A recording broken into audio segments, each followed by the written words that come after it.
Welcome back. If you've just joined us, you're watching the news at 10, live from Lagos in Channels Television. A reminder of our top stories.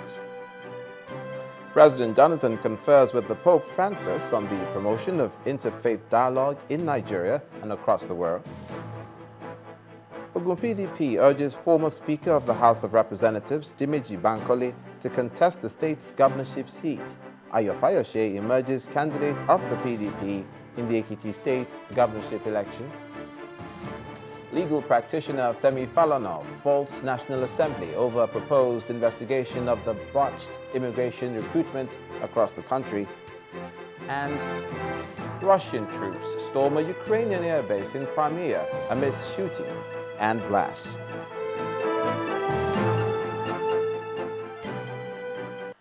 I'd like to remind you that all our top stories can be found on our website, ChannelsTV.com, and on YouTube.com/ChannelsWeb. To get us on the move, please visit m.channelstv.com to view us live on your mobile device. You can also download the Channels TV app for Android, iOS, and Windows phones from their respective stores. You can now interact with the Channels Eyewitness feature on our Android and Windows 8 platforms. If you have pictures or videos to share with us, tap on the application on your device, swipe to reveal the Eyewitness menu, and follow the instructions to share your report, pictures, and videos. And here are some of the latest eyewitness reports we have received. This eyewitness report, which we're going to show you in just a moment, is of an erosion site in Amachala in Awka, the Anambra State capital. He says the erosion has destroyed buildings and other structures, leaving some of the houses deserted by their occupants in fear.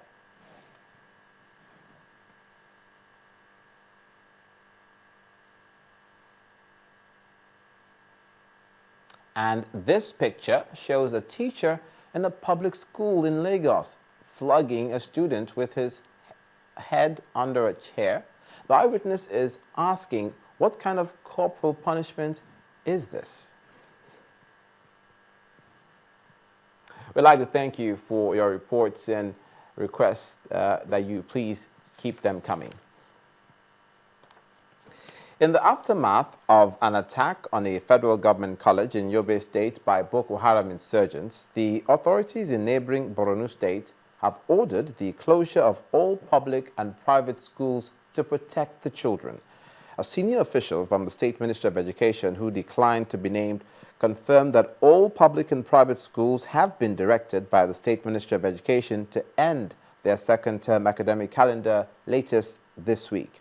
Proprietor of one of the schools, Nuru Luda Integrated School in Maiduguri State Capital, said the school calendar had to be adjusted because of the security situation.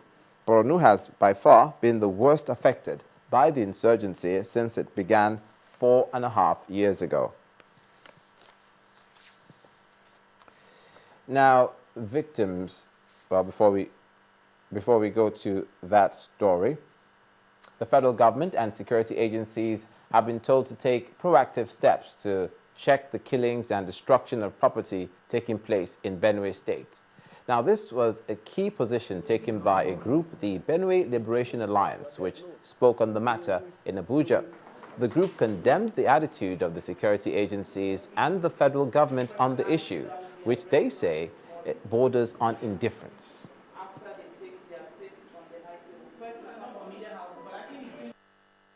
Benue Liberation Alliance and Nigerians are scandalized that with all these evidences, there is still no security intervention in any of these places. As we speak, the population of displaced persons is massive. Sadly, no camps have been established for the dislocated persons. We are even more worried at the delayed actions and response of NEMA, the security agencies, and federal government. There are over 1 million displaced, internally displaced people are without food, water, and medical supplies. Hundreds and thousands sleep in open places. relations and well-meaning Benue people shelter some of them, and others are finding shelter for themselves in primary schools, and these primary schools are not even safe. Our recommendations are that the borders in Nigeria should be closed immediately by the federal government, because the intrusion of mercenaries through the borders from the northeast and some part of northwest have led to the experiences we're having today. We think that the camps and shelters be built for Benue IDPs.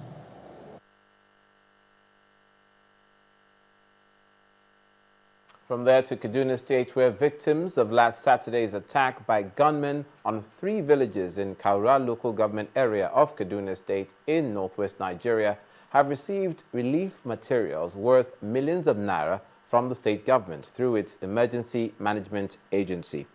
The donation is part of the state government's efforts in ensuring that they overcome the trauma of the attack, which left over 100 people dead and many houses destroyed. The State Emergency Management Agency visited the victims, who are currently taking shelter as displaced persons in schools. It's exactly a week since gunmen numbering over 100 stormed Ungwa Sakwai, Ungwa Kura and Tekum villages in Kaura local government area of Kaduna State, shooting at any living creature and burning down houses. This is not the first time gunmen would be attacking the area. In 2013 alone, about 10 communities were ransacked by the assailants, killing innocent people. The remains of the recent brutal attack, which lasted for several hours, has left behind sad memories and anguish.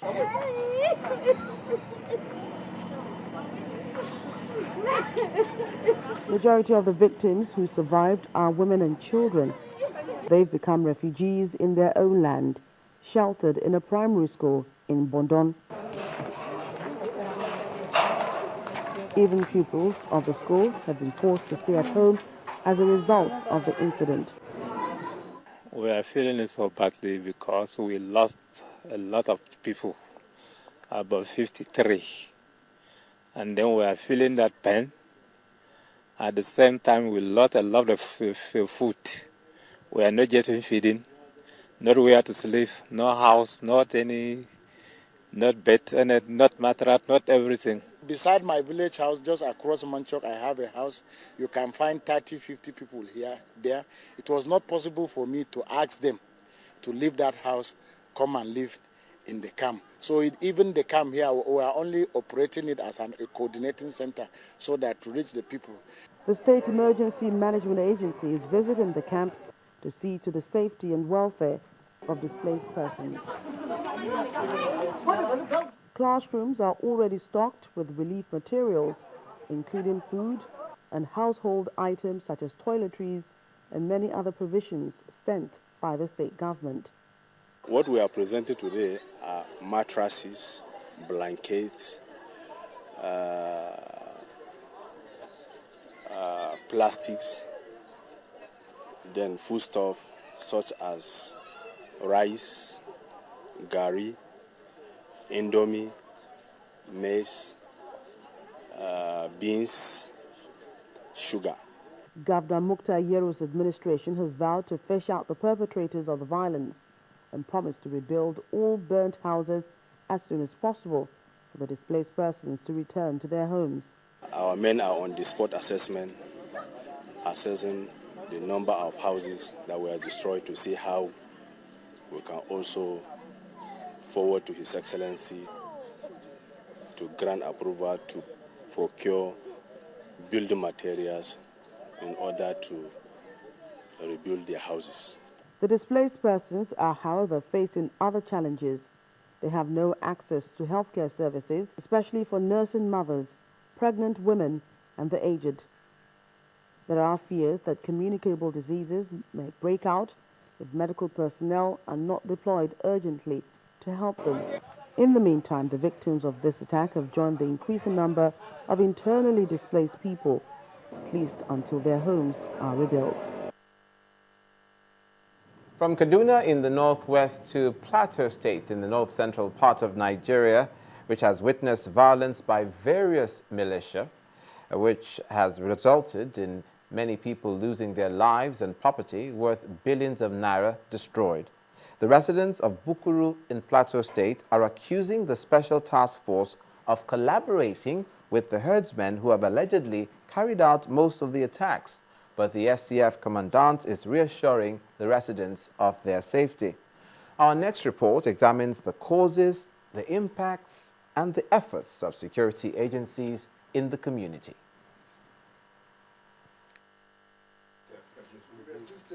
This is what is left of the Bukuru metropolis of Jos, the Plateau State capital, where pockets of attacks have left dozens of people dead in the last 3 months.